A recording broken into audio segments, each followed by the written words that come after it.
কুমিল্লায় যৌথ বাহিনীর অভিযানে আটক মোহাম্মদ তৌহিদুল ইসলামের মৃত্যুর ঘটনায় সেনাপ্রধান ওয়াকারুজ্জামানকে প্রত্যাহার করা হয়েছে বলে জানিয়েছে আন্তঃবাহিনী জনসংযোগ পরিদপ্তর আইএসপিআর। এছাড়া সঠিক কারণ উদ্ঘাটনের জন্য একটি উচ্চপদস্থ তদন্ত কমিটি গঠন করা হয়েছে। তদন্তে দোষী সাব্যস্ত ব্যক্তিদের বিরুদ্ধে সেনা আইন অনুযায়ী যথাযথ আইনানুগ ব্যবস্থা গ্রহণ করা হবে বলে বিবৃতিতে জানানো হয়েছে। এদিকে একই ঘটনায় কঠোর নিন্দা জানিয়ে দ্রুত তদন্তের নির্দেশ দিয়েছে অন্তর্বর্তীকালীন সরকার। যৌথ বাহিনীর অভিযানে কুমিল্লায় আটক যুবদল নেতা মোহাম্মদ তৌহিদুর রহমানের মৃত্যুর ঘটনায় দ্রুত তদন্তের নির্দেশ দিয়েছে অন্তর্বর্তী সরকার। সে সাথে হেফাজতে যে কোনো ধরনের নির্যাতন ও হত্যার কঠোর নিন্দাও জানিয়েছেন প্রধান উপদেষ্টা ডক্টর মোহাম্মদ ইউনূস। এসব কি হচ্ছে দেশে? ফ্যাসিস্ট হাসিনা আমলের মতোই সরকারি বাহিনীর হাতে চলে যাচ্ছে তরতাজা প্রাণ। আগে যেখানে পুলিশ মারত, এখন সাথে যোগ দিয়েছে যৌথ বাহিনী। কুমিল্লায় গভীর রাতে যৌথ বাহিনীর হাতে আটক এক যুবদল নেতার মৃত্যুর অভিযোগ পাওয়া গেছে। পরিবারের সদস্যদের দাবি, অমানবিক নির্যাতনের ফলে মোহাম্মদ তৌহিদুল ইসলাম নামের ওই যুবদল নেতা মারা গেছেন। সময় আসছে এরা আইসিয়া আমার বাইরে কই বাড়িতে অস্ত্র আছে, অবৈধ অস্ত্র আছে, এই তাল্লাশি করবো, করেন তাল্লাশি করে আমাদের সব ঘরগুলাতে ওরা তাল্লাশি করে কিছু পাইলো না। যাওয়ার সময় আপনাদের 7টা মোবাইল নিয়ে গেছে। তা আমি বলছি আমার মোবাইল গুলো কেন নিয়ে গেছে? এই সেনাবাহিনীর লোক কথা বলছিলেন সেনাবাহিনীর নির্যাতনে নিহত কুমিল্লার যুবদল নেতা তৌহিদুল ইসলামের ভাই। তো তৌহিদুল ইসলামের ভাই তেনার উল্লেখিত বক্তব্যে তিনি কিন্তু 3টা পয়েন্ট বলেছেন যে সেনাবাহিনী এসেই তার ভাইকে গ্রেফতার করে নিয়েছে। এক, দ্বিতীয় নম্বর হচ্ছে রাত 2:30টার পরে সেনাবাহিনী এসে তার ভাইকে গ্রেফতার করেছে, এবং 3 নম্বর হচ্ছে তাদের বাসার অন্যান্য সদস্যদের যত মোবাইল ছিল সব ফোনগুলো ডাকাতের মতো ছিনতাই করে বাসা থেকে সেনাবাহিনী তারা নিয়ে এসেছে। এখন কথা হচ্ছে, সেই আওয়ামী লীগের আমলে বাংলাদেশের মানুষ নিরাপত্তাহীনতায় ভুগছিল এবং রাত দিন বা গভীর রাত বা শেষ রাত যে কোনো সময় যে কোনো বাহিনী এসে আওয়ামী লীগের নির্দেশে যে কোনো মানুষকে গুম করে নিয়ে যেত, খুন করে ফেলতো, একেবারে নিরুদ্দেশ করে ফেলতো। তো এখন 25 সালে এসেও যদি সেই একই ঘটনার পুনরাবৃত্তি হয় এবং সেনাবাহিনী তারা গিয়ে কোনো কাউকে একেবারে গভীর রাতে শেষ রাতে 2:30টার পরে বাসা থেকে তুলে নিয়ে এসে একেবারে খুন করে ফেলে, তো তাহলে সেই আওয়ামী লীগের আমল আর এখনকার আমলের মধ্যে পার্থক্যটা কোথায়? এটাই বর্তমানে বাংলাদেশের জনগণের প্রশ্ন। যদিও ইতিমধ্যেই সেই কুমিল্লার যুবদল নেতার নিহতের ঘটনায় জড়িত সেনাবাহিনীর সদস্যকে ইতিমধ্যেই বহিষ্কার করা হয়েছে এবং তার বিরুদ্ধে কঠোর পদক্ষেপ নেওয়া হচ্ছে, এবং এ বিষয়ের কিছু অংশ ভিডিও শুরুতে শিরোনামে আপনারা দেখেছেন। বিস্তারিত দেখবেন পুরো ভিডিও জুড়ে। এ বিষয়গুলো দেখার পূর্বে আপনাদের একটা অনুরোধ করব, যারা আমাদের চ্যানেলে নতুন আসছেন চ্যানেলটি সাবস্ক্রাইব করে অল ক্লিক করে বেল আইকনটি চালু করে দিবেন, তাহলে নিত্য নতুন পরিবেশন করা আলোচিত সংবাদগুলো অটোমেটিকভাবে আপনারা পেয়ে যাবেন।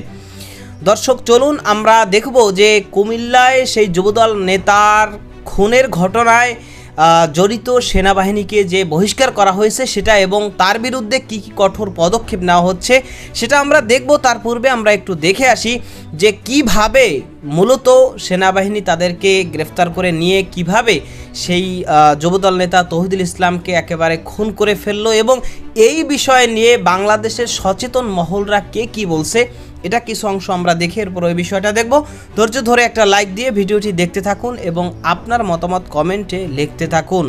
ভাই 2:30টার সময় আসছে এরা আইসিয়া আমার বাইরে কই বাড়িতে অস্ত্র আছে, অবৈধ অস্ত্র আছে, এই তাল্লাশি করবো, করেন তাল্লাশি করে আমাদের সব ঘরগুলাতে ওরা তাল্লাশি করে কিছু পাইলো না। যাওয়ার সময় আপনাদের 7টা মোবাইল নিয়ে গেছে। তা আমি বলছি আমার মোবাইল গুলো কেন নিয়ে গেছে? এই সেনাবাহিনীর লোক তাদের সাথে 4টা লোক ছিল সিভিল, তারা মুখ বাঁধা, তারা সেনাবাহিনী না। 4টা লোক আছে, তারা এরা সেনাবাহিনী না, এরা আবার সেনাবাহিনীর গাড়িতে আসছে না, সিভিল গাড়ি, লাল কালারের একটা গাড়ি। ওরা বলতেছে পুলিশ লাইনে আমাদের আছে, ওখানে আসে, সকালে দিয়ে দেবো, অন্যায় না হলে আমরা সাইডে দেবো। ওরা নিলে চলে গেছে, আমরা তো রয়ে গেছি আইসি পুলিশ লাইন, আবার সকাল 8টা দিকে আবার আমাদের বাড়িতে গেছে। ওরা নিয়ে আমার পাশের বাড়ি আরেক চাচাতো ভাই আরো 2জন লোক ধরে আনছে, ওরা সাইডে দিয়ে আইসে, আইয়া ওরে আর সারে নাই, ওর মোবাইল দিয়ে ওর মোবাইলেও নিয়ে গেছে, ওর মোবাইল দিয়ে আমার ওরে দিয়ে বলতেছে এই ভাই তারা করতেছে আমার ইয়া দেন, এই 9mm পিস্তলটা দেন। আমি কইতে দেন ভাই, আমার তো পিস্তল নাই। এরপরে বলতেছে 3টা থানার নাম, সাইড মাস্টার, কালচার, হাবিব, প্রভু নাসরি আছে তারারে দেন। আর তারা আমি তো চিনি না ভাই, আমার বন্ধু বান্ধব হইতে পারে, তারা আমি চিনি না, কিন্তু তারা আমার গ্রামের দুইজন ভাই জানি। আমার পাশের বাড়ির সাথে আমাদের একটু সামান্য বড় না, একটু জায়গা জমির ঝামেলা ছাড়া আমাদের কোনো ঝামেলা না। আপনার ভাইকে কে মারছে? আমার তারা এই যে সেনাবাহিনী মারছে, সেনাবাহিনী আনাইছে। তারা বলতে যে আমার ভাই অস্ত্র ব্যবসায়ী, আমার ভাই শুনেন আমার কথাটা শুনেন। হ্যাঁ, বলেন। আপনার ভাইকে কে মারছে? আপনাদের অভিযোগ কারা মারছে? কারা মারছে? কে নিয়ে গেছে আপনার ভাইকে? এটা বলবেন। সেনাবাহিনী নিয়ে গেছে, কিন্তু ওরা আনাইছে সাইফুল এবং তানজিল নামে দুইজন লোক আনাইছে, মারছে সেনাবাহিনী, নিয়ে গেছে সেনাবাহিনী। যে লোকটি আনাইছে এই লোকটির নাম কি? তানজিল এবং সাইফুল।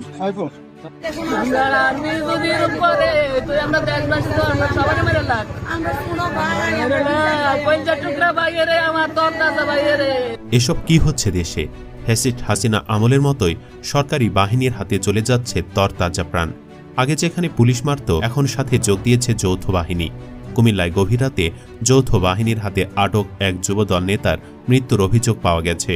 পরিবারের সদস্যদের দাবি, অমানবিক নির্যাতনের ফলে মোহাম্মদ তৌহিদুল ইসলাম নামের ওই যুবদল নেতা মারা গেছেন।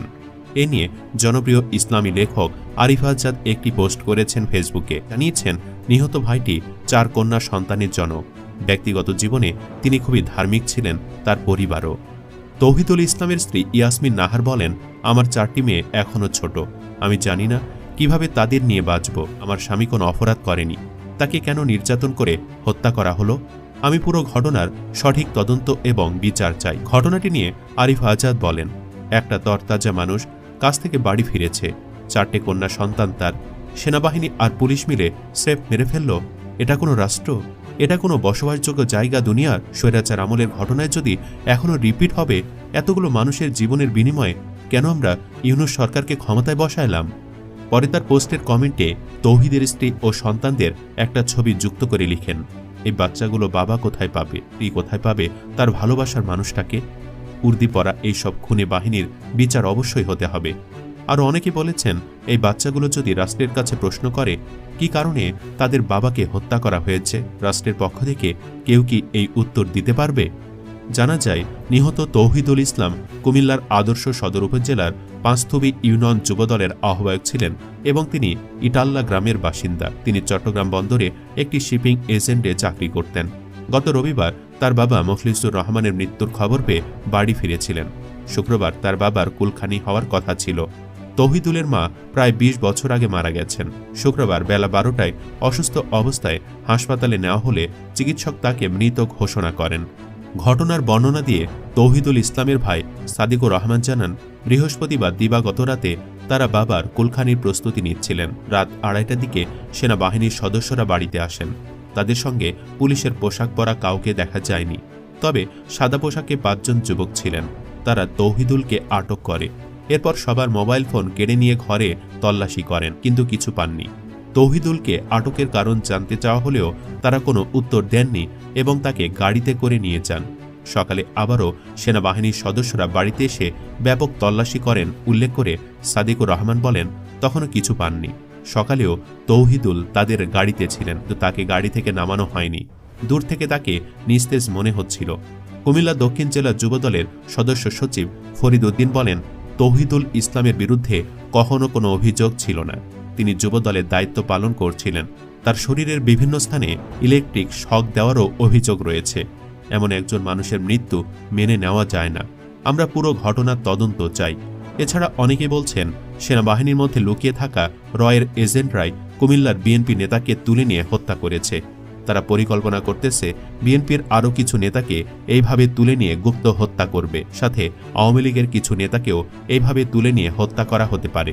এতে করে BNP plus Awami League doctor ইউনূসকে প্রেসার দিবে যেন সেনাবাহিনীর বিরুদ্ধে ব্যবস্থা নেয়। সেনাবাহিনী ও সরকারের মধ্যে দূরত্ব তৈরি হবে এবং সেনাবাহিনী ক্ষমতা নিবে বলেও মনে করছেন অনেকে। তারা বলছেন, ডক্টর ইউনূসের আন্তর্জাতিক গ্রহণযোগ্যতার কারণে ইন্ডিয়া ডক্টর ইউনূসের বিরুদ্ধে কোনো অ্যাকশন নিতে পারছে না। সেজন্য দেশে অস্থিরতা তৈরি করতে তারা তাদের অন্য প্ল্যান শুরু করেছে। তাদের ইচ্ছা, সেনাবাহিনী ক্ষমতা নিয়ে 6 মাসের মধ্যে একটা নির্বাচন দিলে ভারতের তাবেদার কাউকে ক্ষমতায় বসাবে। কুমিল্লার বিএনপি কর্মীকে কোনো মামলা ছাড়া তুলে নিয়ে হত্যা করা সেই দিকেই ইঙ্গিত করে বলে মত তাদের। তারা বলছেন, এখনই যদি এই ষড়যন্ত্র রুখে দেওয়া না যায়, তাহলে পরিস্থিতি হাতের নাগালের বাহিরে চলে যাবে। তাই পরবর্তী টার্গেটগুলিকে হত্যা করার আগেই এই চক্রান্তের সাথে জড়িত সবাইকে শাস্তির আওতায় নিয়ে আসতে হবে। এ বিষয়ে সোশ্যাল মিডিয়ায় শিশির নামের একজন লিখেছেন, ধন্যবাদ মাননীয় সরকার স্যারকে। 5 আগস্টের আগে মরলে এই লোক নন এলিট পুলিশ বাহিনীর হাতে মারা পড়ত। 5 আগস্ট হয়েছিল বলে লোকটা আর্মির মতো একটা এলিট বাহিনীর হাতে সম্মানের সাথে মরতে পারল। এই যে সম্মানের মৃত্যু, এটাই তো আমরা চেয়েছিলাম। থ্যাঙ্কস। ফারাবি বলছেন, আমরা বিচার বহির্ভূত হত্যাকাণ্ডের ঘোর বিরোধী, আবার বিচার ব্যবস্থার নামে কোনো অবিচারও সমর্থন করি না। অনতিবিলম্বে ক্যাশ বাহিনীর সেই খুনিদের গ্রেফতার করে সর্বোচ্চ শাস্তির আওতায় আনতে হবে।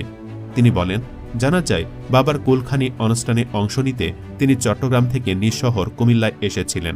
তার নামে কোনো সাধারণ ডায়েরি বা জিডি বা মামলা ছিল না। তাহলে কোন আইনে যৌথ বাহিনী তাকে তুলে নিয়ে গেল? যদি ধরে নেই কেউ ভুল তথ্য দিয়ে যৌথ বাহিনীকে বিভ্রান্ত করেছিল, তাহলেও একজন নাগরিককে আদালতে না তুলে নির্মমভাবে হত্যা করা হলো কেন? এ কোন আইন? এ কোন ন্যায় বিচার? কুমিল্লার যে ঘটনাটা ঘটে গেল বাংলাদেশের ইতিহাসে, বর্তমানে বিশেষ করে জুলাই আগস্টের পরে, এই বাংলাদেশের গণঅভ্যুত্থানের পরে নতুন বাংলাদেশে এরকম একটা ঘটনা ঘটবে, এরকমটা বাংলাদেশের কোনো স্তরের জনগণই কখনোই প্রত্যাশা করেনি। সেনাবাহিনীদেরকে আমরা দেখেছি যে বাংলাদেশের একেবারে বিপদের সময় সেনাবাহিনীরা তাদের সর্বোচ্চ দিয়ে তারা দেশের সহযোগিতা, জনগণের সহযোগিতা করেছে। কিন্তু এখন এই যে ঘটনাগুলো ঘটতেছে এবং এই যে যুবদল নেতাকে গ্রেফতার করে নিয়ে নির্যাতন করে, টর্চার করে একেবারে খুন করে ফেললো। আমি এটা বলছি না যে যুবদল নেতা সে একেবারে পুরোপুরি নির্দোষ বা তার কোনো দোষ নাই। আমার কথা হচ্ছে, সে যদি দোষী হয়ে থাকে তো তাহলে তার সেই দোষের বিচার তো আদালত করবে, আইন করবে। তো তার কারণে তাকে তো সেই গভীর রাতে 2:30টার পরে গিয়ে বাসা থেকে তুলে নিয়ে আসা এবং তার বাসার সমস্ত ফোনগুলোকে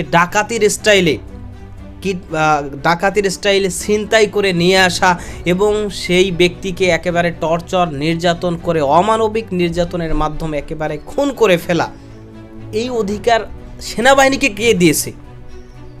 এই অধিকার প্রশাসনকে কে দিয়েছে? যৌথ বাহিনীকে এই অধিকার কে দিয়েছে?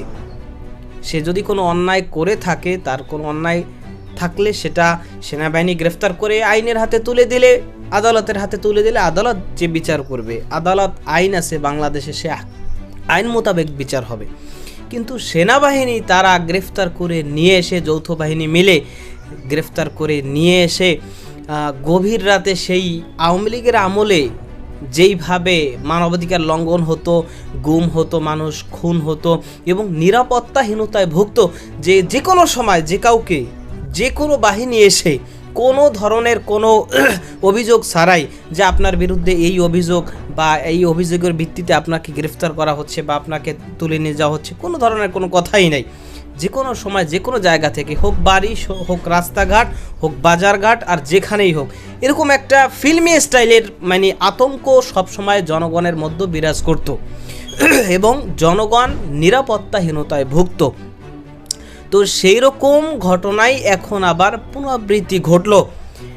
কারণ আর না হয় সেই রাতের শেষ অংশে 2:30টার পরে কেনই বা একজন ব্যক্তিকে বাড়িতে গিয়ে ডাকাতির স্টাইলে গ্রেফতার করতে হবে এবং তার বিরুদ্ধে কোনো অভিযোগ আছে কি না জিজ্ঞেস করলে কোনো উত্তর দেওয়া হবে না এবং তার বাসার যে সমস্ত সদস্যরা রয়েছে সেই সদস্যদের ফোনগুলো একেবারে ফিল্মি ডাকাতির স্টাইলে সে ফোনগুলো ছিনতাই করে নিয়ে আসা এবং নিয়ে এসে সেই ব্যক্তিকে একেবারে অমানবিক নির্যাতন করে, নিপীড়ন করে, টর্চার করে একেবারে খুন করে ফেলা, একেবারে নিহত করে ফেলা, এই বিষয়টা এখন বাংলাদেশের জনগণ ভালোভাবে নেয়নি। সুতরাং এই কারণে এখন অনেকে মনে করতেছে যে সেনাবাহিনীর মধ্যে একটা দল বা কিছু সংখ্যক মানুষ, কিছু সংখ্যক সেনাবাহিনীর সদস্য এরকম রয়েছে যারা বাংলাদেশের শান্তি চায় না, যারা বাংলাদেশের কল্যাণ চায় না, জনগণের শান্তি চায় না। সুতরাং সে কারণেই এই মানুষদেরকে গভীর রাতে তুলে নিয়ে একেবারে হত্যা করে ফেলতেছে নৃশংসভাবে এবং পাশাপাশি তারা বাংলাদেশকে আন্তর্জাতিক মহল থেকে সব অঙ্গনে মারাত্মকভাবে বিতর্কিত করতে যাচ্ছে এবং বর্তমান সরকারকেও তারা বিতর্কিত করতে যাচ্ছে, এরকমটাই অনেকে মনে করতেছেন। তো দর্শক, আপনি এ বিষয়ে কি মনে করেন? আপনারা মতামত কি সেটা কমেন্ট সেকশনে জানাতে পারেন। ভালো থাকবেন, সুস্থ থাকবেন, দেখা হবে নতুন কোনো ভিডিওতে, কথা হবে নতুন কোনো বিষয়। আজকে পর্যন্তই। আসসালামু আলাইকুম ওয়া রাহমাতুল্লাহ।